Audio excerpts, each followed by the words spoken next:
નિશ્ચય થાય છે અને ટળી જાય છે. કોનો પ્રશ્ન છે? પ્રશ્ન કોનો છે? જૂનોથી ભૂલાઈ જાય ને, ક્યાં સુધી પકડી રાખવાનું? હું તારીખ તો કહી દઉં. આજે વૈશાખ સુદ નોમ છે, શનિવાર છે, તારીખ 25/4/2026 વર્ષ છે. નીતિનભાઈ બોલો, પ્રશ્ન કોનો હતો? મુનિ બાવાએ બ્રહ્માનંદ સ્વામીને પ્રશ્ન પૂછ્યો કે પ્રથમ નિશ્ચય થાય છે અને પછી ટળી જાય છે, તેનું શું કારણ છે? આ બે મુનિ બાવાના પ્રશ્ન છે, ત્રીજા ચોથામાં. અહીંયા હવે જવાબ આપ્યો. લ્યો, અત્યાર સુધી એમને ચલાવ્યું. મહારાજ કહે છે, ભગવાન જ્યારે પૃથ્વી ઉપર આવે છે, પહેલાં આગળ કહી દીધું કે બંને સ્વરૂપ માયિક અને અમાયિક સ્વરૂપ છે. ભગવાન પોતાના અક્ષરધામમાં રહ્યા છે, એ દિવ્ય સ્વરૂપ છે. અને એ ભગવાન પૃથ્વી ઉપર આવે તો એ દિવ્ય જ હોય, તો માયિકની સાથે એની તુલના ન કરી શકાય એવું કહ્યું. અને એ જે ભગવાન છે તે રાજાનું દૃષ્ટાંત આપ્યું, કેટલી મહેનતે કરીને આ પૃથ્વી ઉપર પધારે છે. પટેલોનું દૃષ્ટાંત આપ્યું કે ચક્રવર્તી રાજાની પાસે હાથ જોડીને ઊભા રહે, મારા દેશમાં પધારો, મારા ગામમાં પધારો, ત્યારે આવે છે રાજા. તેમ ભગવાનની પાસે કેટલીક પ્રાર્થના બ્રહ્માજીએ કરી હોય કે પ્રભુ અમારા દેશમાં પધારો, અમે ગમે સાદા સીધા આપની સેવા કરીશું, ત્યારે ભગવાન આ પૃથ્વી ઉપર પધારે છે. અને જ્યારે પૃથ્વી ઉપર પધારે છે ત્યારે એનું કંઈ નિયમ નથી કે મનુષ્ય રૂપે કરીને જ આવશે. એ તો અનેક રૂપે કરીને આવ્યા. દેવમાં આવે તો દેવને જેવા વર્તે, દેવમાં આવે તો દેવ જેવી જ ક્રિયા કરે, અને પશુ પક્ષીમાં આવે તો એની ક્રિયા કરે. વરાહ ભગવાનમાં આવ્યા તો વરાહ ભગવાનની જેવી ક્રિયા કરી, અને હરિગ્રીવમાં આવ્યા તો ફૂફાડા મારવા લાગ્યા.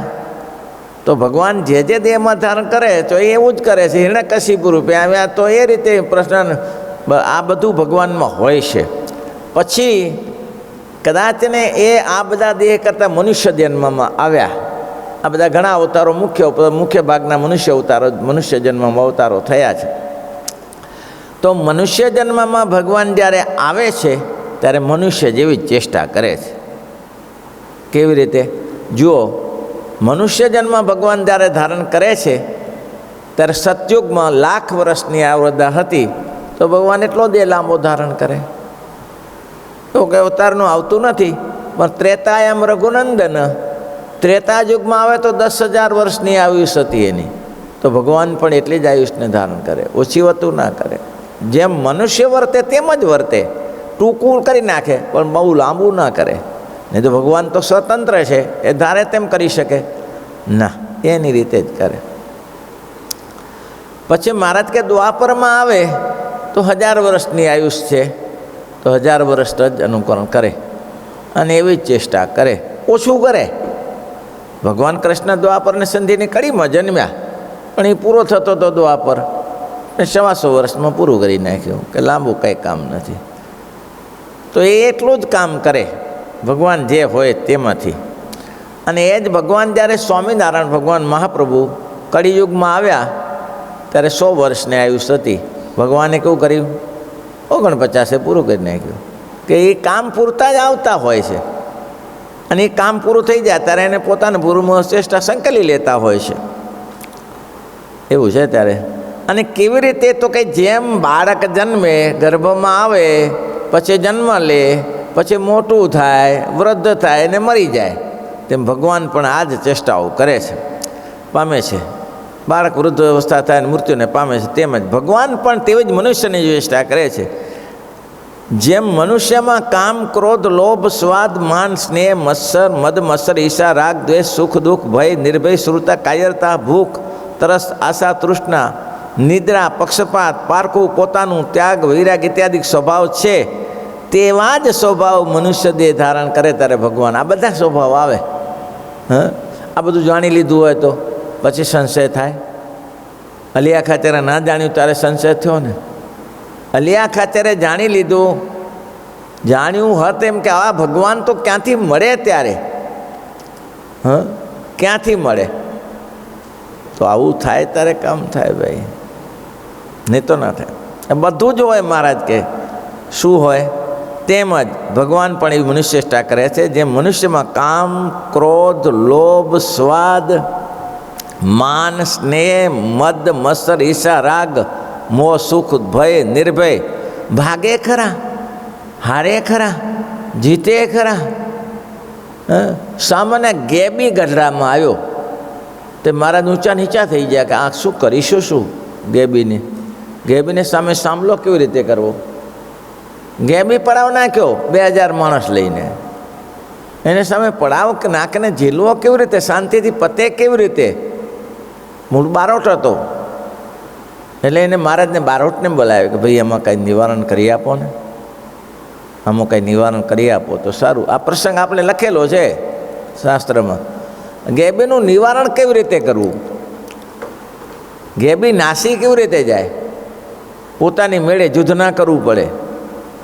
હા, એ તો ગાંગો થયેલો કે મારે યુદ્ધ કરવું જ છે, 2000 માણસ લઈને બેઠેલો, યુદ્ધ કર્યા સિવાય છૂટકો નહોતો એને. તો એ બારોટ મહારાજને પધરામણીએ ગયેલા, મહારાજ પરત બારોટને તે પધરામણી ગયેલા અને મહારાજને દિવ્ય ભાવ દેખાડેલો એટલે એને ખબર આ તો ભગવાન છે, આની સેવા ક્યાં મળી શકે.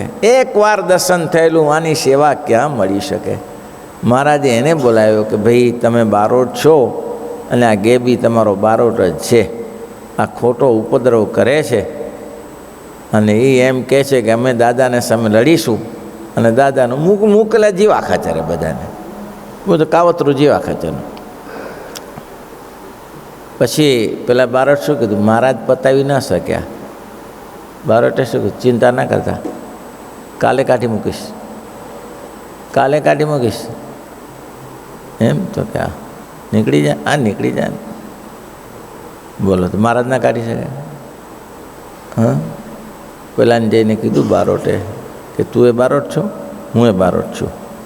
ભલે સાધુ થયો, પછી તો આપણે એક જ જ્ઞાતિના. તને સ્વામિનારાયણની રગની ખબર છે? તો કે શું રગ હોય? અંગ્રેજ સરકારની સાથે જોડાયેલા છે. ડનલોપ, એરણ સાહેબ, માલકમ સર, આ બધા એના મિત્ર છે.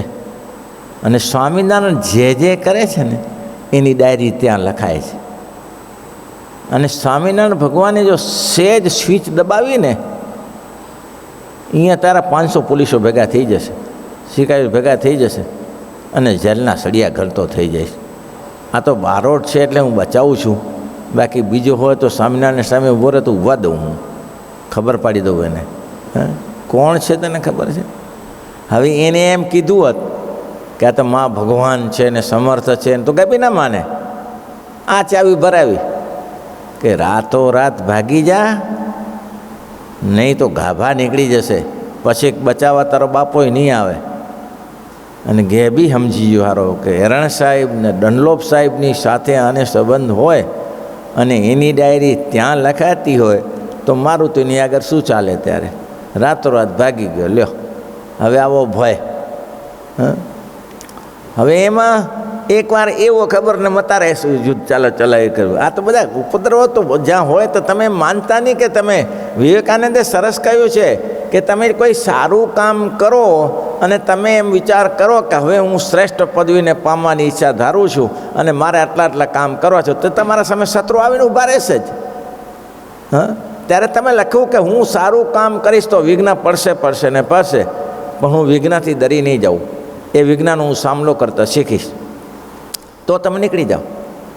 તો શ્રીજી મહારાજ એવા કેટલાય સામલા કર્યા. હવે એ 500-600 જણાનું ટોળું લઈને આવેલો ને દાદા ખાતરનો ખબર મળતાનો ગ્રાસ લેવા માટે. મહારાજ કે આને શું ઉપાય કરીશું? અમારો આવ્યો સામે બેઠો તો ગંગાને ગલા નદીને પહેલે કાંઠે, આપણે આ આપતો વાર શું લાગે એને? ઉપાધિ કરી ના કરે, હથિયારધારી છે, ભક્તધારી છે એ તો બધા. અને મહારાજે સંતોને કીધું કે સંતો, જે સંતો ગેલામાં સ્નાન કરવા જાય ને સવારથી બપોર સુધી બપોર સુધી 10-10 વાર સ્નાન કરી આવવાનું. 5-5 જણા જાય, 5-5 જણા આવે, 5-5 જણા 10-10 વાર. હો પછી બંદૂકધારી હથિયારધારી હતા ને પાર્ષદો, એ પાર્ષદોને કહ્યું તમારે 10-10 વાર જવું અને બધા હથિયારો લઈને જવું. તીએ સ્નાન કરવા જાય. હવે 10-10 વાર જાય તો સંખ્યા કેટલી થાય? અને એને પહેલાં ખબર મતારાએ ગણતરી કરેલી કે ગણતા રહેજો કેટલા છે એની પાસે સૈનિકો. અને સાધુઓ તો પહોંચી વળશું, પણ સૈનિકો કેટલા છે એ જરા જોઈ જોજો. હવે મહારાજના વખતનો પાર્ષદો ઘણા હતા અને ખબરદાર હતા બધા. તે હતા તો 150-200 જણા, પણ હવે આ 10-10 વાર જાય તો થાય કેટલા? 1000 થઈ જાય હારા. 1000 જણા થઈ ગયા. ઓલો ગણ્યા કરે ત્યાં 1 2 5 આવ્યા, 10 આવ્યા. ખબર મતારાને કે પહોંચી વળે એવું નથી હો.